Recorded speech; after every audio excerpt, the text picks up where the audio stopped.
Hello everybody and welcome to another mail art video. Today I am using supplies that I got in the mail from some of the post office treasures that were sent over.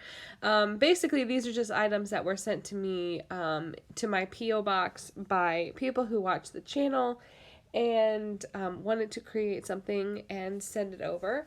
And I am using some of the items. So I got a lot from a couple particular people, and I decided to just leave it on my desk and try to put it to work and use up as much of it as I could.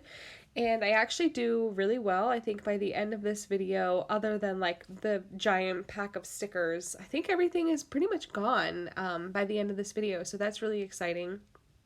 Something that I definitely wanted to try is using smaller envelopes as well. I definitely tend to lean into 5x7 envelopes just because I know I can fit most anything that I might want to send in an envelope that size, because I don't usually just send just a letter. I do have quite a few pen pals that we only exchange letters, but for the most part, I definitely need room to send goodies along as well. But I decided to challenge myself and use a smaller envelope. And I think the end result is pretty good. I mean, I don't hate it for sure, but I definitely do want to try to do this a little bit more often because I did really enjoy the process of it and I thought the end result was decent. Now, it's definitely been a while since I have done a video specifically using items that I have gotten in from viewers, and I definitely want to do it more in the past or in the future, just because I haven't done it a lot. I typically tend to use the items that I get in my P.O. box off screen. I tend to cherish these things a little bit differently than things that I personally buy for myself, which very rarely happens anymore. Um, just because a lot of my money goes into my business and my pen pals. So typically when I'm buying stuff, I'm buying it in bulk so that I can use it for Etsy or Patreon or to be able to share among my pen pals because I do have quite a few. So I very rarely buy anything for myself. Now, there have been times where I have purchased something and kept one or two of them for myself, and then I just still never end up using them, and then in the end, they get sent away anyway because they just sit around for so long. But I definitely just don't buy anything for myself, and that's the beauty of getting stuff in my P.O. box from viewers like you. um, and I'm able to use those items for my personal projects. And like I said, I definitely cherish them.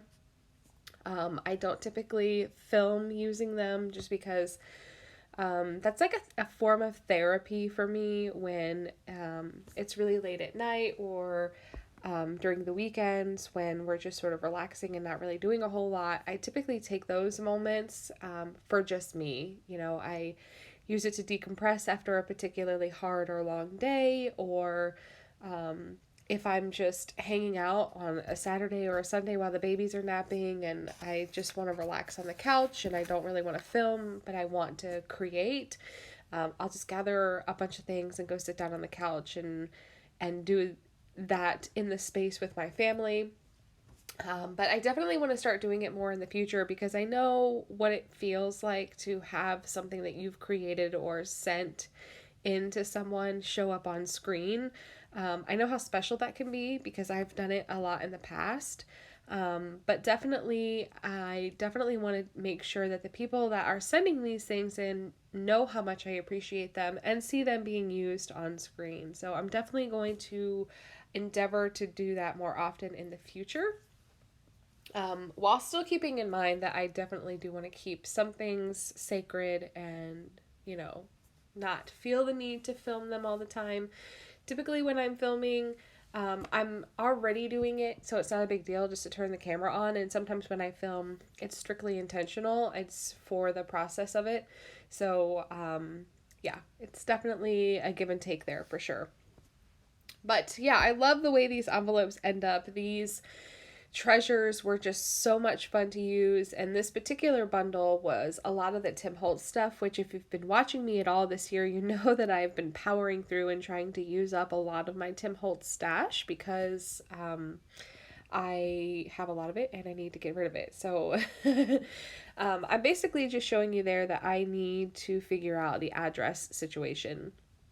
I had one of these stickers that I printed from online. I found a printable forever ago and just used one that I had from my stash. And then I've got some blank areas already on the envelope, so I know that I have a space to address it. But those 3 pieces are basically all that's left, other than this giant envelope of stickers, which I suspect will take me quite a while to get through.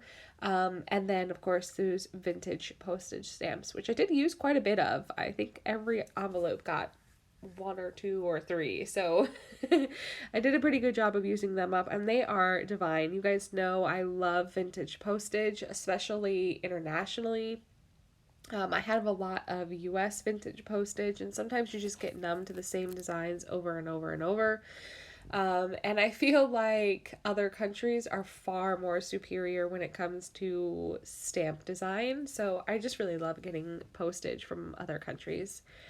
But yeah, that's basically going to be it. I'm just adding some stickers to really sort of tie everything in and just sort of connect everything into I don't know, feeling cohesive. And when I add stickers like this, it feels like it connects all of the pieces that are just sort of floating there, especially with these bigger pieces of ephemera. So I really love doing that. I typically wait until the end to do that, just so I can see what area I have to play with and what space is most important to cover or fill. So I'm going to bring it in closer so that you guys can see all the details. I really hope that you have enjoyed this video. If you have any questions, as always, please feel free to leave them down below. I would encourage you, if you are currently not a subscriber, that you would go ahead and subscribe so you don't miss any future videos. And if you liked this video, give it a thumbs up so that I and YouTube know that you like this video and can suggest things similar to it in the future, and I know what to create for you. All right, thanks guys. I'll catch you later. Bye.